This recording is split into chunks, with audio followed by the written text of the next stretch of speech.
숨도 못 쉬는 자에게 무슨 약을 먹이느냐?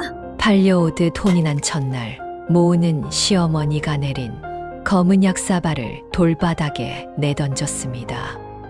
송씨 부인이 당장 며느리를 묶으라 소리쳤지만 약물이 닿은 화초가 검게 시들자 마당에 웃음이 멎었지요.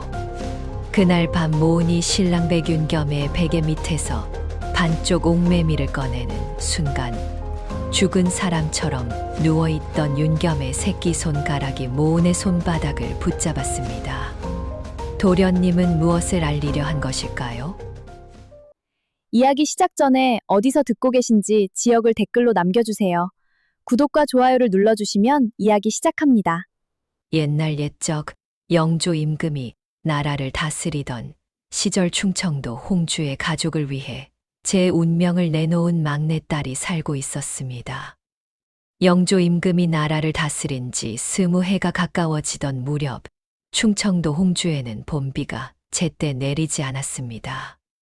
겨우내 얼었던 논바닥은 거북흥처럼 발라졌고 보릿고개를 넘기던 백성들의 광주리에는 쑥과 소나무, 속껍질뿐이었지요. 홍주고을에서 가장 넓은 논을 가진 집안은 백씨 문중이었습니다.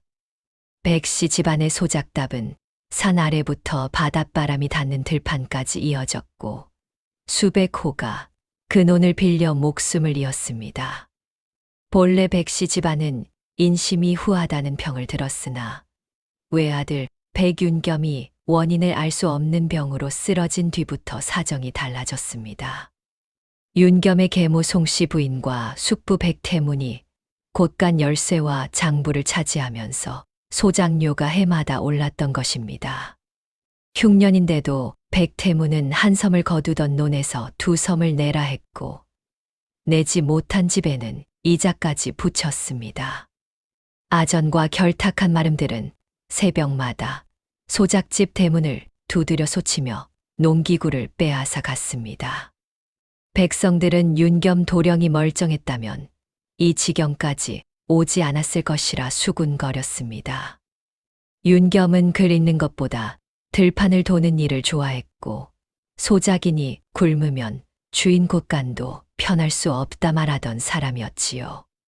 그러나 반년 전 말에서 떨어졌다는 소문이 돈 뒤 윤겸은 눈도 뜨지 못한 채 별당에 누워 있었습니다. 의원들은 맥이 약하지만 끊어지지는 않았다 했고 송씨 부인은 하늘이 정한 명이라며 누구도 별당 가까이 가지 못하게 했습니다. 백태문은 조카의 제삿날을 미리 헤아리듯 제삿 목록을 만들었습니다. 마을 사람들은 살아있는 윤겸보다 윤겸이 죽은 뒤에 백씨 집안을 더 두려워했습니다. 백씨 집안의 가장 먼 소작마을에는 모은이라는 19살 처녀가 살았습니다. 햇볕에 그을린 둥근 얼굴과 맑고 고든 눈을 지닌 모은은 말수가 적었지만 한 번 옳다고 여긴 일은 쉽게 굽히지 않았지요.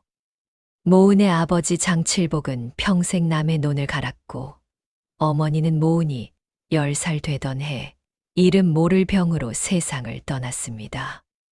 위로 두 오라비가 있었으나 큰 오라비는 산에서 나무를 하다 다리를 다쳤고 작은 오라비는 봄부터 열병을 앓았습니다. 집안 살림은 모은의 두 손에 달려 있었습니다. 모은은 새벽이면 산에 올라 삽주와 도라지, 잉모초를 캤고 낮에는 논두렁을 고쳤으며 밤에는 어머니에게 배운 대로 약초를 말렸습니다. 모은의 어머니는 생전에 약 냄새를 한 번 맡으면 재료를 가려낼 만큼 밝았습니다. 약은 사람을 살리지만 욕심 많은 자의 손에 들면 칼보다 무서워진단다. 어머니가 남긴 이 말과 반쪽짜리 옥매미 하나가 모은에게 남은 유산이었지요. 옥매미는 손가락 2마디만 한 푸른 옥 장식이었는데 가운데가 반듯하게 갈라져 있었습니다. 어머니는 죽기 전까지도 나머지 반쪽을 찾으라 했으나 누구에게 있는지는 말하지 못했습니다. 모은은 옥매미를 낡은 무명 주머니에 넣어 늘 품고 다녔습니다. 어느 날 모우는 산에서 캔 약초를 장터에 내다 팔고 돌아오다가 백씨 집안의 마름이 굶주린 노파에게서 마지막 닭을 빼앗는 모습을 보았습니다. 모우는 약초 판돈으로 소장료 일부를 대신 내주고 닭을 돌려주었습니다. 마름은 천한 계집이 주인집 일에 끼어든다며 모운의 뺨을 때렸습니다. 모우는 쓰러지지 않고 마름의 눈을 똑바로 보았습니다. 그 모습을 멀리서 지켜보던 백태문의 하인 하나가 그날 저녁 주인에게 모운의 이름을 알렸지요. 모운의 집에는 가난했지만 서로를 버리지 않는 온기가 있었습니다. 장칠복은 다친 큰아들의 다리를 주무르면서도 막내딸에게 미안하다는 말을 입에 달고 살았습니다. 작은 오라비는 열이 오를 때마다 모운의 손을 찾았고 큰 오라비는 절뚝이는 몸으로라도 장작을 패려 했습니다. 모운은 보리죽 한 그릇을 내 몫으로 나누면서도 제 몫을 가장 작게 떴습니다. 이웃에 사는 늙은 무당 달비 할멈은 그런 모운을 볼 때마다 혀를 차며 말했습니다. 사람 팔자는 태어날 때 정해지는 것이 아니라 벼랑 끝에서 어느 손을 잡느냐로 바뀌기도 하느니라. 달비 할멈은 모운의 어머니와 각별한 사이였으나 옥매미 이야기가 나오면 입을 다물었습니다. 한편 백씨 집안 별당에는 복만이라는 14살 몸종이 윤겸을 지키고 있었습니다. 복만은 윤겸이 길에서 얼어 죽을 뻔한 자신을 거두어 준 은혜 때문에 매질을 당하면서도 별당을 떠나지 않았지요. 매일 해가 지면 송씨 부인의 친모 옥년이 검은 약사발을 들고 왔고 복만은 윤겸의 이를 벌려 한 방울도 남기지 말고 먹이라는 명을 받았습니다. 약을 먹인 날이면 윤겸의 손끝은 더 차가워졌습니다. 복만이 이상하다 말하자 옥년은 아이의 귓불을 잡아 비틀며 경고했습니다. 이 집에서 오래 살고 싶거든 눈과 코를 닫아라. 백태문은 안채 사랑방에서 송씨 부인과 마주 앉아 조카의 재산을 나눌 궁리를 했습니다. 윤겸이 혼인하지 않은 채 죽으면 먼 친족들이 상속을 다툴 수 있으니 가난한 집딸을 아내로 들인 뒤 함께 죄를 씌워 내쫓자는 계책이 나왔습니다. 말 잘 듣는 신부가 아니라 아무도 편들지 않을 신부가 필요했습니다. 백태문은 마름이 전한 모운의 이야기를 떠올렸습니다. 가난하고 빚이 많으며 가족을 위해서라면 무엇이든 할 처녀. 그러나 성미가 고다 나중에 죄를 씌우기도 쉬운 처녀라 여긴 것이지요. 그해 6월 마른 하늘에 천둥이 3번 울렸습니다. 비는 한 방울도 오지 않았는데 백씨 집안 뒤편에 늙은 매화나무 한 가지가 저절로 부러졌지요. 달비 할멈은 그 소리를 듣고 백씨 집안에 오래 묵은 원한이 깨어난다며 향을 피웠습니다. 같은 날 모우는 산기슭에서 흰 나비 한 마리를 보았습니다. 나비는 어머니 산소 쪽에서 날아와 모운의 약초 바구니에 앉았다가 백씨 집안 방향으로 사라졌습니다. 모운은 대수롭지 않게 여기려 했지만 집에 돌아와 보니 대문 앞에 백태문의 가마가 서 있었습니다. 방 안에는 소작장부와 붉은 도장이 찍힌 빈 문서가 펼쳐져 있었습니다. 백태문은 장칠복이 3년 동안 밀린 소장료에 이자까지 합치면 논과 초가를 내놓아도 모자란다 했습니다. 장칠복은 실제로 빌린 곡식보다 3배나 많다며 항변했으나 백태문은 장부가 곧법이라 비웃었습니다. 이어 큰아들을 관아의 부역장으로 보내고 작은아들은 빚 대신 종으로 데려가겠다고 말했지요. 모운이 무릎을 꿇고 겨울까지 기다려 달라 청하자 백태문은 준비해 온 조건을 내놓았습니다. 백씨 집안 도령에게 신부가 필요하다. 내가 혼례복을 입으면 빚을 없애 주고 두 오라비도 건드리지 않겠다. 장칠복은 죽은 사람이나 다름없는 도령에게 딸을 보낼 수 없다며 문서를 찌치려 했습니다. 그러자 하인들이 큰 오라비를 끌어내 몽둥이 앞에 세웠습니다. 모우는 아버지의 손을 잡고 조용히 고개를 저었습니다. 제가 가겠사옵니다. 다만 이 자리에서 빈 문서를 태우고 우리 식구와 이웃의 논에는 올해 소장료를 더 붙이지 않겠다는 문서를 남겨 주시옵소서. 백태무는 속으로 웃었습니다. 팔려오는 처녀가 조건을 내세우는 꼴이 우스웠으나 곧 사라질 사람의 청이라 여겨 모두 받아들였습니다. 붉은 불길 속에서 빈 문서가 재로 변할 때 모우는 백태문의 소매 안에 똑같은 붉은 인장이 2개 들어있는 것을 보았습니다. 홀례날 백씨 집안 대문에는 붉은 비단이 걸렸으나 풍악도 하객도 없었습니다. 모우는 이웃들이 모아준 낡은 원삼을 입고 꽃가마에 올랐습니다. 장칠복은 가마 뒤를 붙잡고 소리 없이 울었고 두 오라비는 죄인이 된 듯 고개를 들지 못했습니다. 모우는 가마 문틈으로 가족의 모습을 끝까지 바라보다가 품속 옥매미를 꼭 쥐었습니다. 백씨 집안 혼례청에는 신랑 대신 윤겸의 도포와 나무패가 놓여 있었습니다. 송씨 부인은 모은에게 절을 올리라 하며 차갑게 말했습니다. 내 아비의 빚은 없어졌다.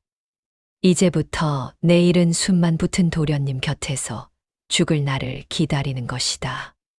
종들이 낮게 웃었지만 모우는 흐트러지지 않고 절을 마쳤습니다.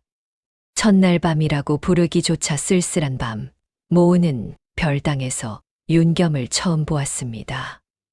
윤겸은 마른 얼굴로 반드시 누워 있었고 긴 속눈썹, 아래 눈은 굳게 닫혀 있었습니다.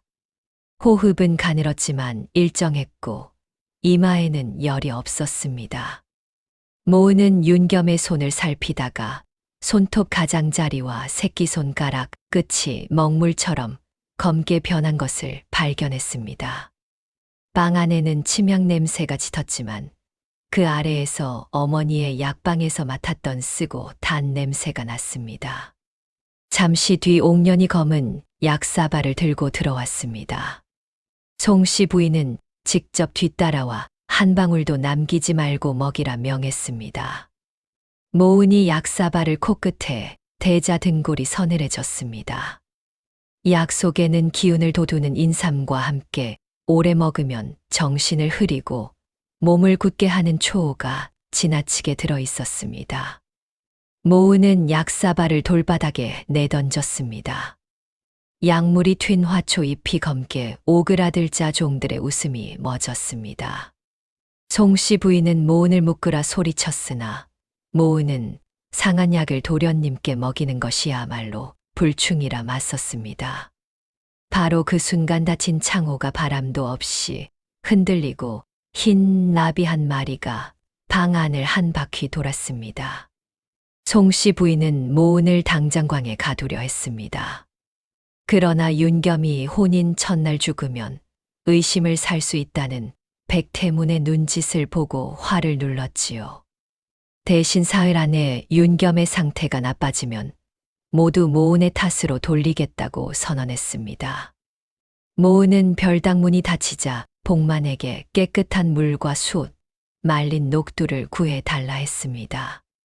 복만은 처음에는 새 마님도 오래 버티지 못할 것이라 여겼으나 모은이 윤겸에 갈라진 입술을 적시고 굳은 손가락을 하나씩 펴주는 모습을 보고 마음을 열었습니다. 모은은 약을 먹이는 신용만 하고 장독 뒤 흙에 버렸습니다. 대신 녹두 달인 물을 헝겊에 묻혀 윤겸의 입안에 조금씩 흘려 넣었습니다. 무리하게 삼키게 하지 않고 모굴대가 움직이는 때를 기다렸지요. 한밤중이 되자 윤겸에 거칠던 숨이 조금 고르게 변했습니다. 모은은 아무 대답도 없는 윤겸에게 가족 이야기를 들려주었습니다. 서방님을 원망하지는 않겠사옵니다. 서방님도 제 뜻으로 이 혼인을 한 것이 아니니 말이옵니다. 다만 살아 계시다면 작은 기척이라도 보여주십시오. 모은의 눈물 한 방울이 윤겸의 손등에 떨어졌습니다. 그때 굳어있던 새끼손가락이 아주 조금 움직여 모은의 손바닥을 건드렸습니다. 모은은 놀라 숨을 멈췄다가 같은 질문을 다시 했습니다. 윤겸의 손가락이 다시 한 번 움직였습니다. 복만은 입을 틀어막은 채 울었습니다. 두 사람은 윤겸이 살아서 듣고 있다는 사실을 누구에게도 알리지 않기로 했습니다. 다음 날 옥년이 빈 약사발을 확인하러 왔을 때 모은은 태연히 윤겸의 이불을 정리했습니다. 옥년은 검었던 손끝이 옅어진 것을 보지 못했습니다. 송씨 부인과 백태무는 모은이 제 손으로 윤겸의 죽음을 앞당기고 있다고 믿으며 안채에서 잔을 부딪혔지요. 모은은 윤겸을 살리려면 약의 정확한 성분과 진한 처방을 알아야 한다고 판단했습니다. 복만은 예전에 백씨 집안에 허만석이라는 의원이 있었으나 윤겸이 쓰러진 직후 도둑 누명을 쓰고 쫓겨났다고 말했습니다. 허만석은 홍주 장터 끝에서 삿자리와 약초를 팔며 근근히 살고 있었습니다. 모은은 송씨 부인에게 친정의 제사를 핑계로 외출을 청했으나 거절당했습니다. 그날 밤 모은은 종들의 버선을 꿰매 준 대가로 뒷문 열쇠를 빌렸고 복만과 함께 새벽 장터로 향했습니다. 허만석은 백씨 집안 이름만 듣고 문을 닫으려 했습니다. 모은이 윤겸의 검은 손끝과 약 냄새를 설명하고 반쪽 옥매미를 내놓자 늙은 의원의 얼굴이 굳었습니다. 허만석은 옥매미를 알아보았지만 곧바로 말하지 않았습니다. 대신 오래된 약첩 한 장을 꺼냈습니다. 붉은 인장 아래에는 윤겸에게 기운을 보하는 약만 쓰라고 적혀 있었으나 나중에 누군가 초호와 천남성을 덧쓴 흔적이 남아 있었습니다. 허만석은 자신이 이를 발견해 송씨 부인에게 알린 다음 날 약재를 훔쳤다는 누명을 썼다고 했습니다.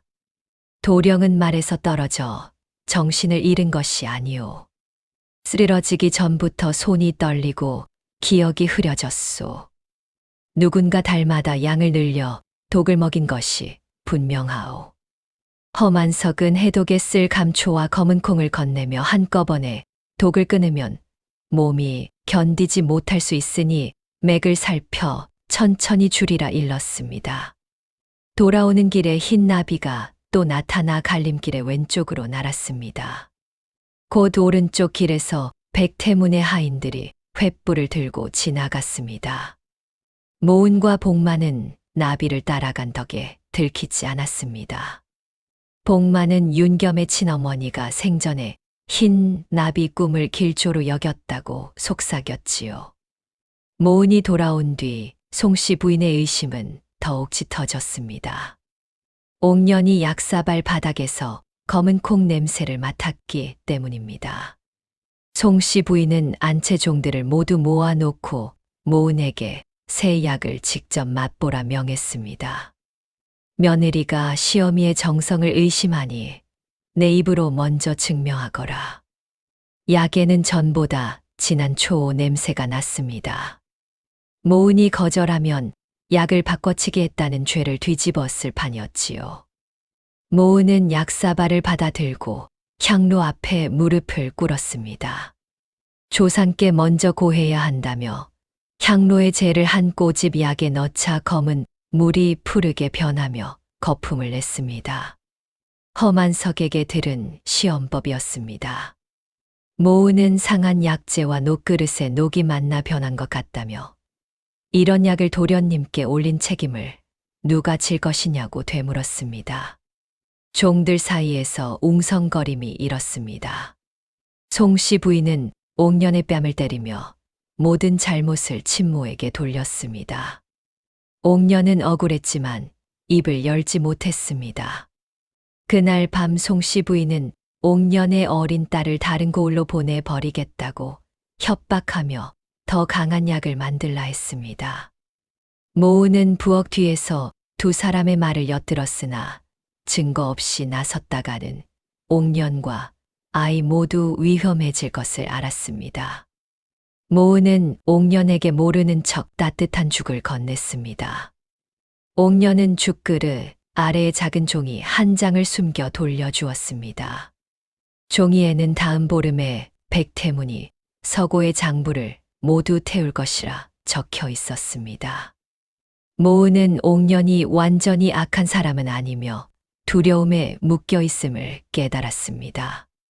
악인들은 서로를 믿지 못하기 시작했지만 모은과 윤겸 곁에는 말없이 손을 내미는 사람이 하나씩 늘어나고 있었지요. 윤겸의 상태는 아주 느리게 나아졌습니다.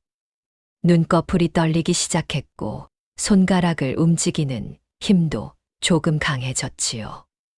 모은은 한 번 움직이면 그렇다는 뜻, 두 번이면 아니라는 뜻으로 정했습니다. 서방님은 말에서 떨어지셨습니까? 손가락이 두 번 움직였습니다. 누군가 약을 먹였습니까? 한 번 움직였습니다. 그 사람이 송씨 부인이옵니까? 한 번, 이어서 다시 한 번 움직였습니다. 윤겸은 몹시 다급한 듯 했으나 더는 힘을 쓰지 못했습니다. 모은이 베개를 바로 놓으려다 속에서 딱딱한 물건을 느꼈습니다. 솔기를 뜯자 반쪽짜리 옥매미가 나왔습니다. 모은이 품속의 유품을 꺼내 맞추니 갈라진 자리가 빈틈없이 이어져 온전한 매미가 되었습니다. 두 옥 조각의 안쪽에는 작은 매화 무늬와 진실은 두 마음이 합할 때 열린다는 글이 반씩 새겨져 있었습니다.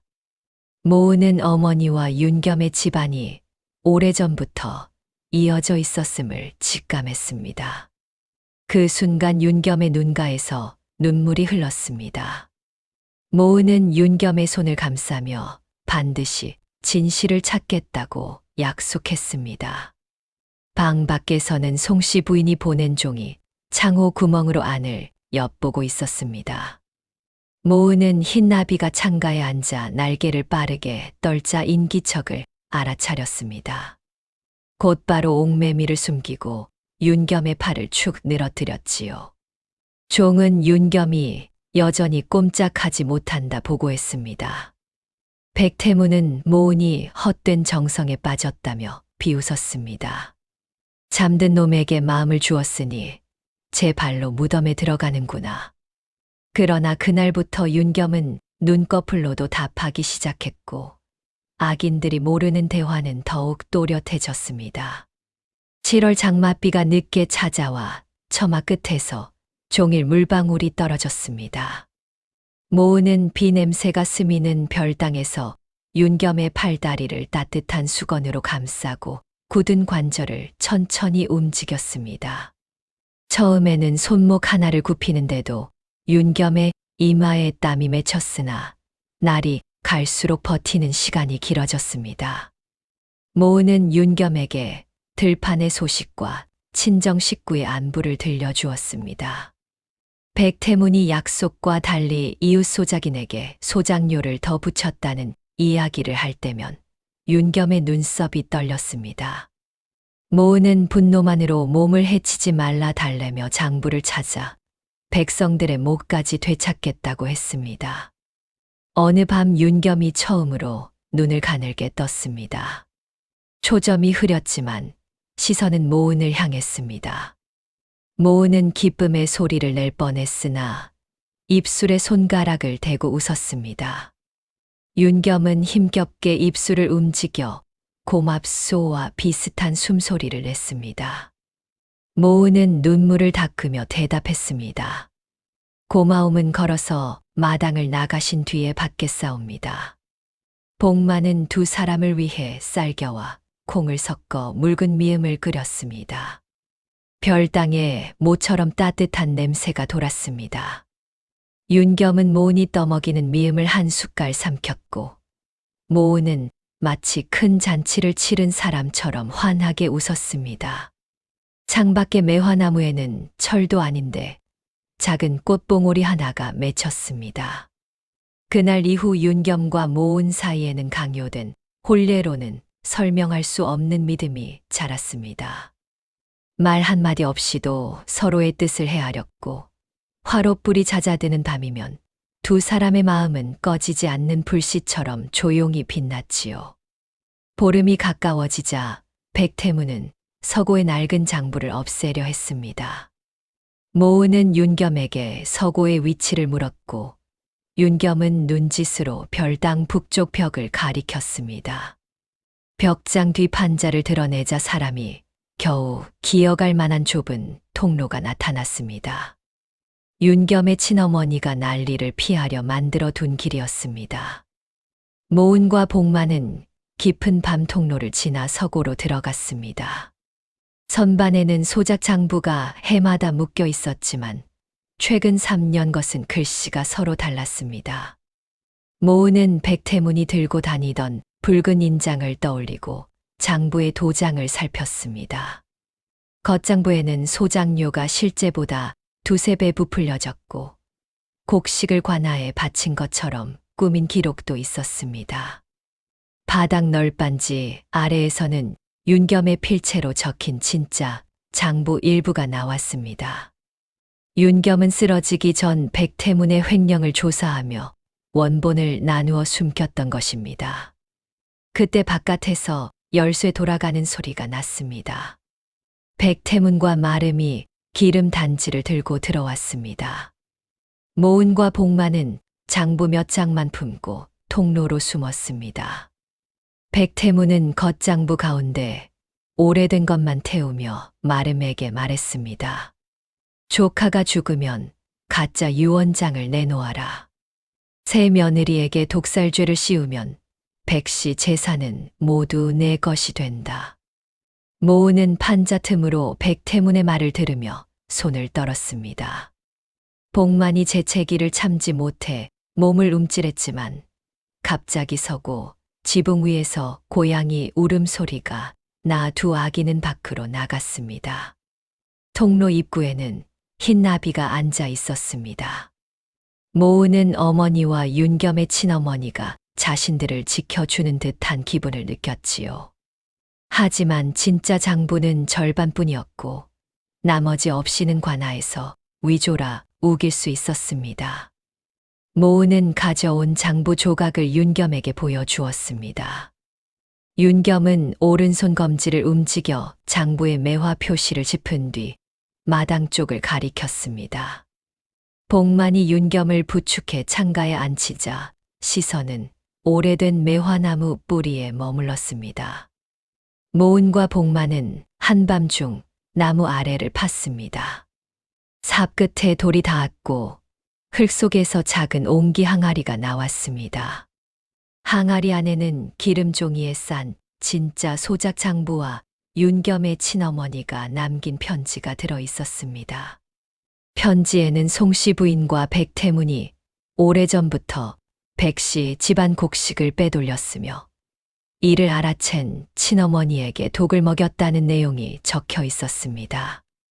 당시 친어머니를 간호한 사람은 약방나인 출신의 여인 정소담이었고 바로 모은의 어머니였습니다.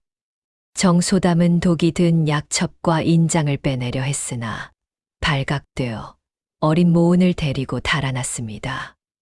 윤겸의 친어머니는 증거인 옥매미를 둘로 나누어 한쪽을 정소담에게 맡기고 다른 쪽을 아들의 베개 속에 숨겼습니다. 두 조각이 합쳐져야 편지를 넣은 항아리에 매화 자물쇠가 열리도록 만든 것이었지요. 모은이 옥매미를 자물쇠 홈에 넣자 항아리 밑바닥에 이중칸이 열렸습니다. 그 안에는 송씨 부인이 독약을 사들인 거래, 문서와 백태문이 관아, 아전에게 보낸 뇌물 목록까지 들어 있었습니다. 모은은 어머니가 병으로 죽은 것이 아니라 오랜 독의 후유증으로 세상을 떠났음을 알았습니다. 가슴 속에서 분노가 치밀었지만 모은은 울음을 삼키고 증거를 천에 쌓아 윤겸의 가슴 위에 올려놓았습니다. 어머니들이 목숨으로 지킨 것을 이제 저희가 끝내겠사옵니다. 윤겸은 처음으로 모은의 이름을 희미하게 불렀습니다. 짧은 두 음절이었으나 모은에게는 세상 어떤 맹세보다 깊게 들렸습니다. 진실을 알게 된 뒤 모은의 마음은 달라졌습니다. 처음에는 가족의 빚을 갚기 위해 들어온 집이었고 윤겸을 살리는 일도 눈앞의 부당함을 외면할 수 없어서 시작했습니다. 이제는 죽은 두 어머니와 빼앗긴 소작인들, 윤겸이 지키려 했던 삶까지 자신의 일로 받아들였습니다. 모은은 증거를 들고 곧장관하러 가자는 복만을 말렸습니다. 현감의 수결이 찍힌 곡식 기록이 가짜 장부에 들어 있었으므로 관아 안에도 백태문의 사람이 있을 수 있었습니다. 먼저 믿을 만한 증인을 모아야 했습니다. 모은은 종들에게 그를 가르쳐 주며 조금씩 마음을 얻었고 소장료 때문에 자식을 종으로 보낸 부엌어멈과 억울하게 쫓겨난 마름의 옛서기를 만났습니다. 옛서기는 백태문이 2개의 인장을 번갈아 쓰며 장부를 조작하는 모습을 보았다고 증언했습니다. 옥녀는 여전히 두려움에 떨었지만 모은이 딸을 안전한 절집에 숨겨주겠다고 하자 독약 봉지를 건넸습니다. 봉지의 붉은 인장은 험한석이 보관한 약첩에 덧쓴 인장과 같았습니다. 한편 윤겸은 벽을 짚고 일어서는 연습을 시작했습니다. 2걸음을 떼다 쓰러지면 모은이 받쳤고 다시 일어나 3걸음을 걸었습니다. 윤겸은 자신 때문에 모은이 위험해졌다며 친정으로 돌아가라 했습니다. 모은은 고개를 저었습니다. 처음 혼례는 비 때문에 치렀으나 지금 남은 것은 제 뜻이옵니다. 서방님이 백성을 버리지 않으셨듯 저도 서방님을 버리지 않겠사옵니다. 윤겸은 더는 떠나라 하지 않았습니다. 비가 그친 창밖으로 달빛이 번졌고 매화잎의 물방울이 은빛으로 빛났습니다. 2 사람은 서로의 손을 잡지 않아도 마음이 이미 같은 곳을 향하고 있음을 알았지요. 백태문은 진짜 장부가 사라진 사실을 뒤늦게 알아차렸습니다. 통로 바닥에서 모은의 치맛자락에 달렸던 푸른 실 한 올을 발견한 것입니다. 백태문은 송씨 부인에게 모은이 모든 것을 알아냈다고 몰아붙였습니다. 송씨 부인은 조카가 깨어났을 가능성까지 의심하며 직접 별당으로 갔습니다. 모은은 윤겸을 다시 예전처럼 눕히고 눈을 감게 했습니다. 송씨 부인은 윤겸의 손목을 잡아 맥을 살피더니 갑자기 가느다란 바늘로 손가락 끝을 찔렀습니다. 윤겸은 아픔을 견디며 꼼짝하지 않았습니다. 모은은 속으로 떨었지만 무표정을 지켰습니다. 송씨 부인은 안심한 듯 웃으며 사흘 뒤 윤겸의 장례를 치르겠다고 선언했습니다.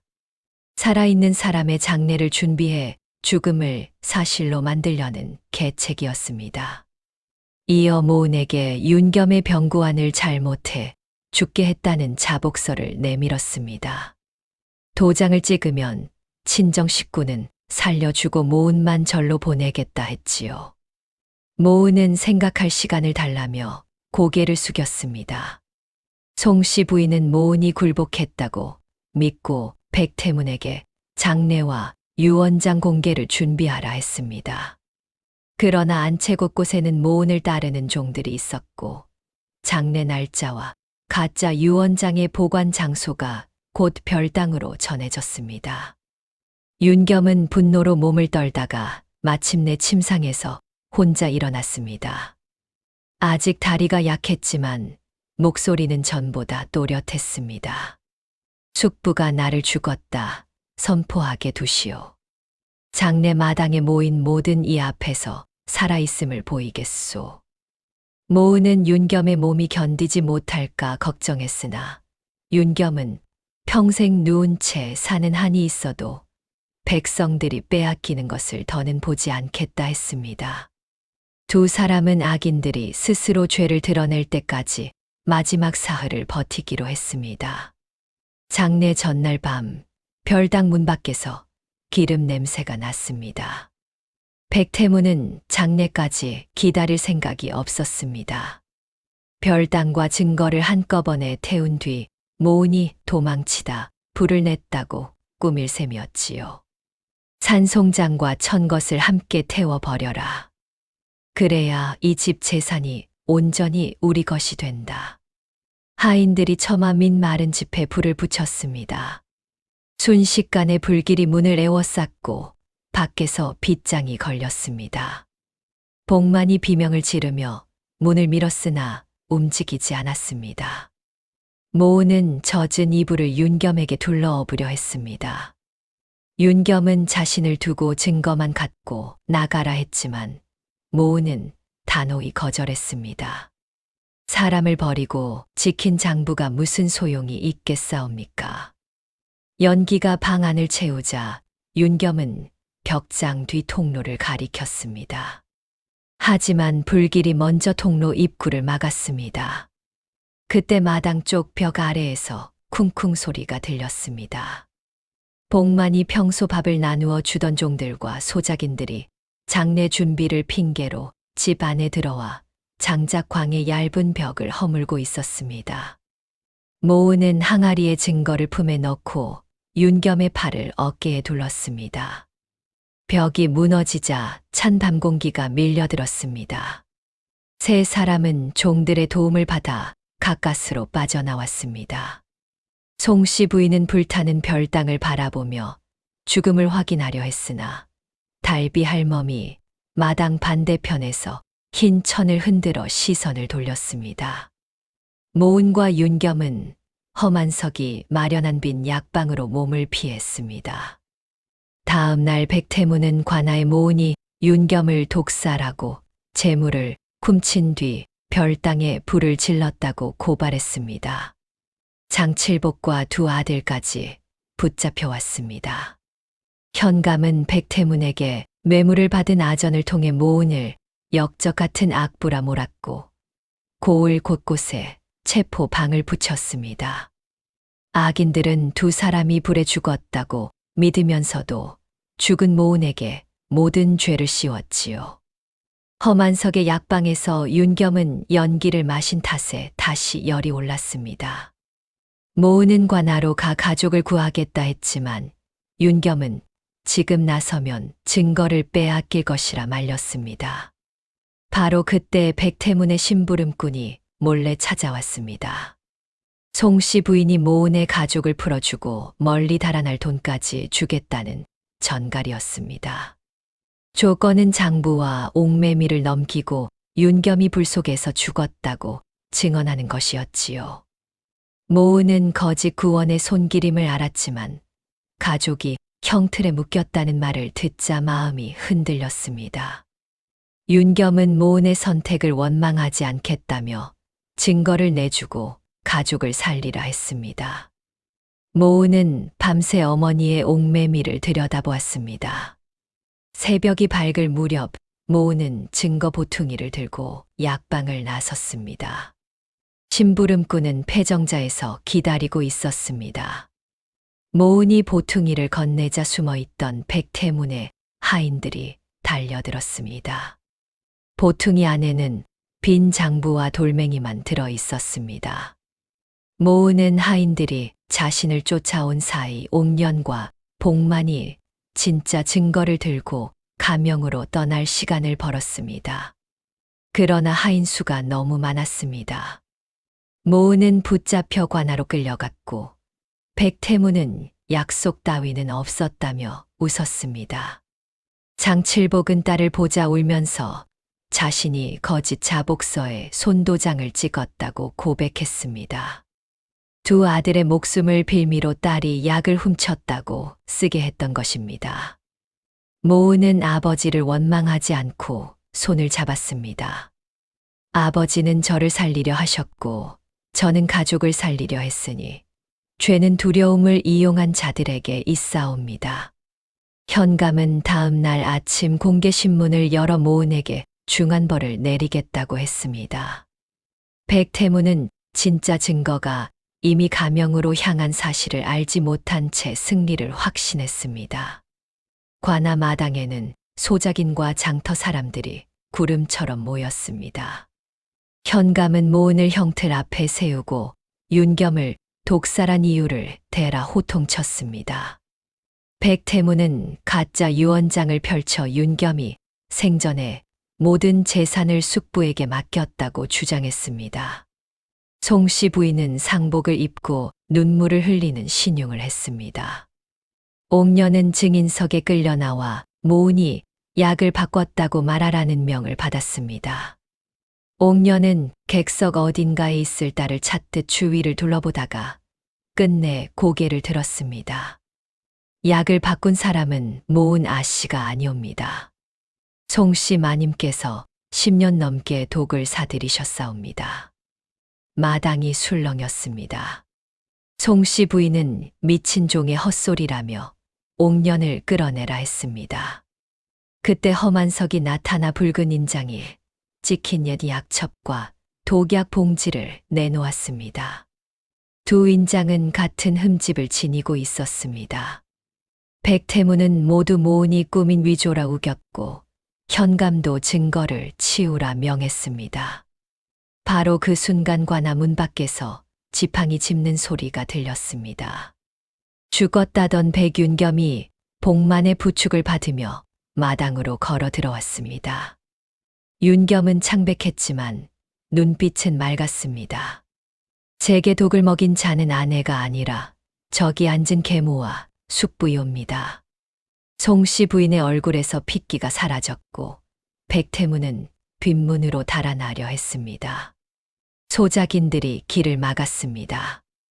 윤겸은 자신이 쓰러지기 전 작성한 진짜 장부의 위치와 백태문의 횡령 내역을 하나씩 진술했습니다. 현감은 여전히 윤겸이 병중이라 정신이 흐리다며 덮으려 했습니다. 그때 가명의 도사가 군조를 이끌고 들어왔습니다. 옥년과 복만이 밤새 달려올린 장계가 관찰사에게 닿았고 관찰사는 현감까지 연루되었다는 보고를 받고 직접 조사관을 보낸 것이었습니다. 모은은 항아리에서 나온 진짜 장부, 매물 목록, 두 어머니의 편지를 차례로 내놓았습니다. 백태문이 부풀린 소장료, 굶주린 집에서 빼앗은 곡식, 윤겸의 친어머니에게 먹인 독, 험한석에게 씌운 누명, 모은의 어머니를 쫓아보낸 일, 윤겸을 반년 동안 눕힌 약, 별당 방화, 가짜 유언장과 거짓 고발이 한 줄씩 익혔습니다. 악행이 낭독될 때마다 백성들의 분노가 커졌습니다. 마지막으로 모은이 두 반쪽 옥매미를 합쳐 편지의 매화봉인에 넣자 숨겨진 칸이 열렸습니다. 그 안에 인장 원본은 백태문의 소매에서 압수한 가짜 인장과 정확히 맞았습니다. 백태문은 무릎을 꿇었고 송씨 부인은 옥년 탓이라 소리쳤습니다. 옥년은 송씨 부인이 제 딸을 볼모로 삼은 사실까지 고백했습니다. 현감이 군졸에게 증거를 빼앗으라 명했으나 도사는 관찰사의 명패를 높이 들었습니다. 이제부터 이 사건의 신문은 가명이 맞는다. 현감 또한 관인을 사사로이 팔아먹은 죄로 포박하라. 군졸들이 현감과 백태문, 송씨 부인을 차례로 묶었습니다. 형틀 앞에 서 있던 모은의 밧줄은 윤겸이 떨리는 손으로 직접 풀어주었습니다. 가명의 재심은 여러 날 이어졌습니다. 윤겸의 친어머니는 병으로 죽었다 알려졌지만 험한석의 옛 진료, 기록과 정소담의 편지를 맞춰보니 독이 원인이었음이 드러났습니다. 정소담은 증거를 품고 달아난 뒤에도 백태문의 하인들에게 쫓겼고 몸속에 남은 독 때문에 오래 고생하다 세상을 떠났습니다. 모은이 어린 시절 밤마다 어머니가 손끝 저림을 호소했던 까닭도 이제야 밝혀졌지요. 윤겸이 쓰러진 날의 진실도 드러났습니다. 윤겸은 소작 장부를 조사하다 백태문과 다투었고 송씨 부인이 화해의 술이라며 건넨 잔을 마신 뒤 말에 올랐습니다. 독으로 정신이 흐려진 윤겸은 말에서 떨어졌고 두 아기는 사고로 꾸민 다음 치료약에 독을 섞어 의식을 되찾지 못하게 했습니다. 송씨 부인이 모은을 며느리로 고른 까닭은 가난한 친정을 볼모로 삼기 쉬웠기 때문이었습니다. 윤겸이 죽으면 모은에게 독살죄를 씌우고 모은까지 없애 백씨 재산을 차지하려 했지요. 그러나 가장 약하다고 얕본 모은이 약 냄새를 알아차렸고 하찮게 여긴 복만이 통로를 지켰으며 내쫓은 허만석이 약첩을 보관했습니다. 협박에 눌렸던 옥년도 마지막에는 진실을 택했습니다. 재심 둘째 날에는 늙은 소작인 남구석이 지팡이를 짚고 나왔습니다. 남구석은 백태문이 흉년 전부터 빈 섬을 관아 창고에 들인 것처럼 꾸미고 실제 곡식은 사사로이 내다 팔았다고 증언했습니다. 이어 남구석의 며느리는 소작료를 내지 못해 빼앗긴 녹그릇 바닥에서 백씨 집안 곳간 표식을 찾아 내놓았습니다. 셋째 날에는 예전에 장부를 베끼던 서리가 나타나 백태문이 숫자를 고치라고 시킨 날짜와 대가로 받은 엽전을 모두 밝혔습니다. 백태문은 늙은이들의 기억을 어찌 믿느냐 소리쳤지만 진짜 장부 가장자리에는 그날의 날씨와 곡식을 나른 소의 털빛까지 적혀 있었습니다. 여러 사람의 기억이 장부의 기록과 맞아떨어질 때마다 거짓말은 설 자리를 잃었습니다. 흰 나비가 여러 차례 모은을 이끈 일은 누구도 밝힐 수 없었습니다. 달비 할멈은 두 어머니가 남은 자식들을 끝까지 지킨 것이라 했고 허만석은 우연일 뿐이라 말했습니다. 모은은 어느 쪽이든 상관없었습니다. 어머니의 가르침이 자신의 기억 속에서 살아 길을 비춘 것만은 분명했기 때문입니다. 관찰사는 두 장부의 곡식 수량을 대조하여 백태문이 빼돌린 양을 모두 계산하게 했습니다. 소작인들의 증언과 곳간에 남은 곡식까지 맞아떨어지자 더는 빠져나갈 틈이 없었습니다. 윤겸은 재산을 되찾는 것보다 먼저 억울하게 빼앗긴 사람들의 이름을 장부에서 찾았습니다. 모은은 각 집이 잃은 논과 곡식, 종으로 끌려간 자식들의 이름까지 꼼꼼히 적었습니다. 이름을 확인하러 온 백성들은 처음에는 관아 문턱도 넘지 못하고 머뭇거렸습니다. 모은이 마당으로 내려가 한 사람씩 손을 잡아 안으로 모셨습니다.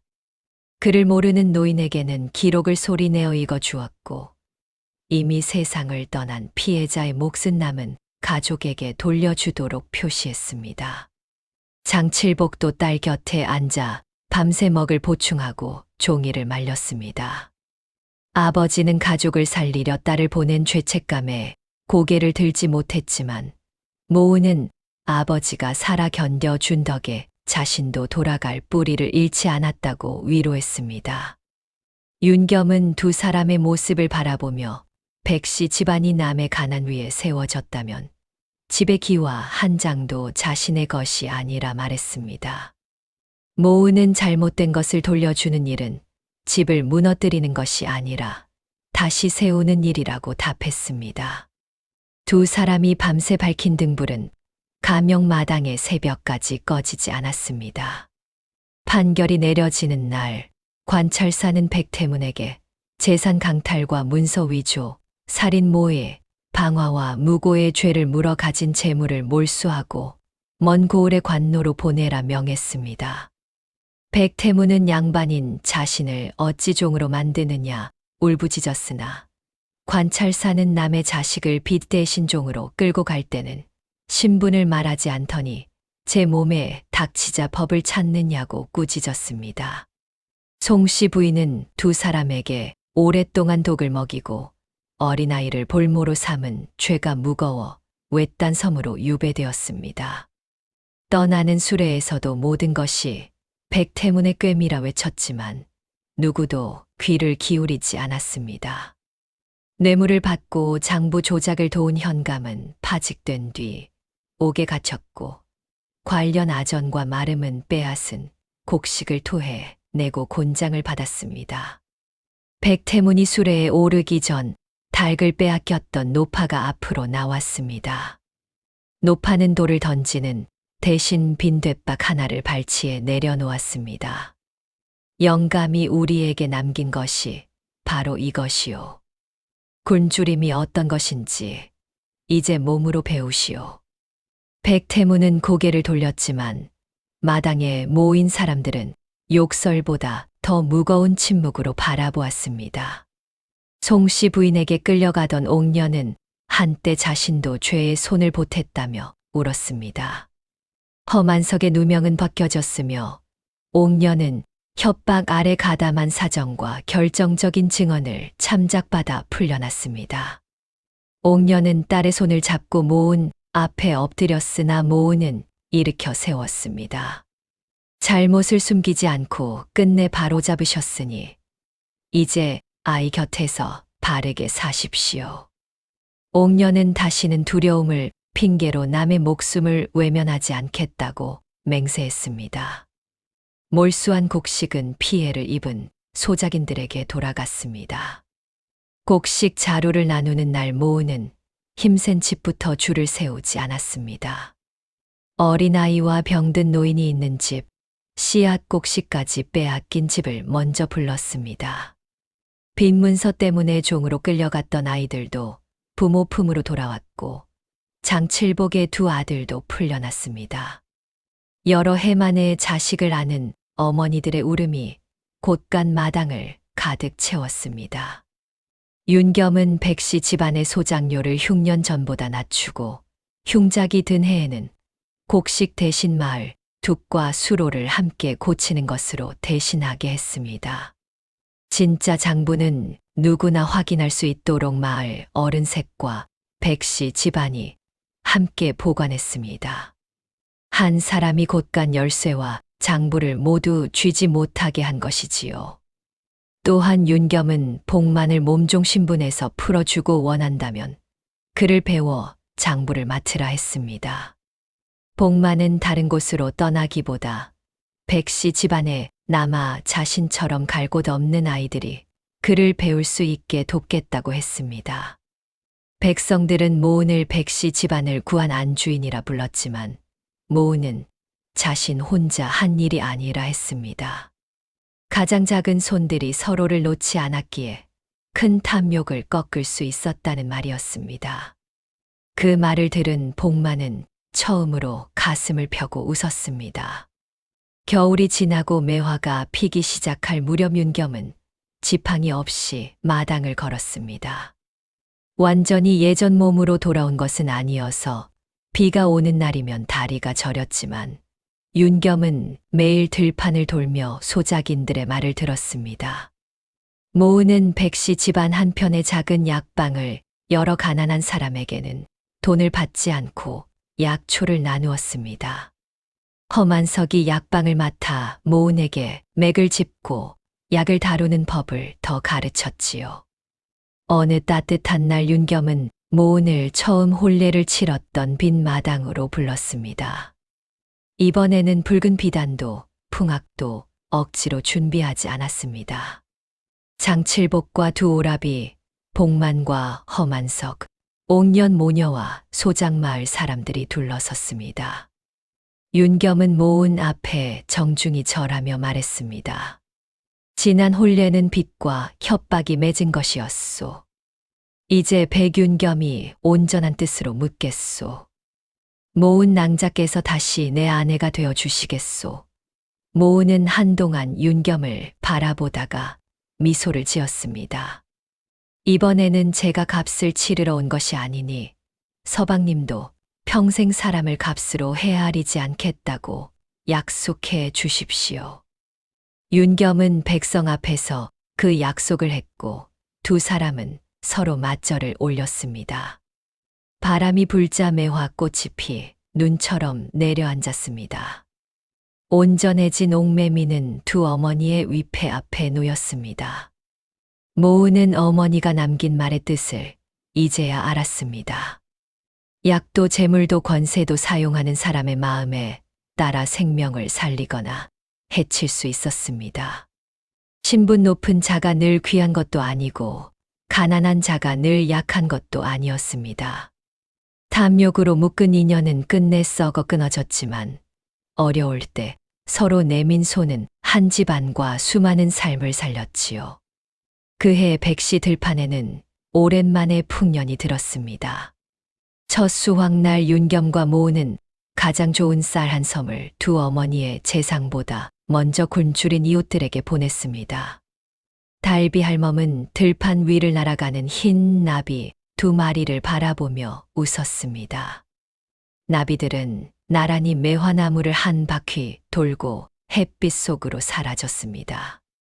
팔려가듯 홀레복을 입었던 막내딸은 누군가의 소유가 된 것이 아니라 제 선택으로 사람과 집안을 바로 세운 안주인이 되었습니다. 잠들어 있던 도련님 또한 모은에게 목숨만 빚진 것이 아니었습니다. 백성을 외면하지 않겠다는 자신의 처음 마음을 되찾았으니 말이지요. 사람의 귀함은 태어난 자리보다 위태로운 순간에 누구의 손을 잡고 누구의 손을 놓지 않는가에서 드러납니다. 이것이 홍주고을에 오래도록 전해진 모운과 윤겸의 이야기입니다.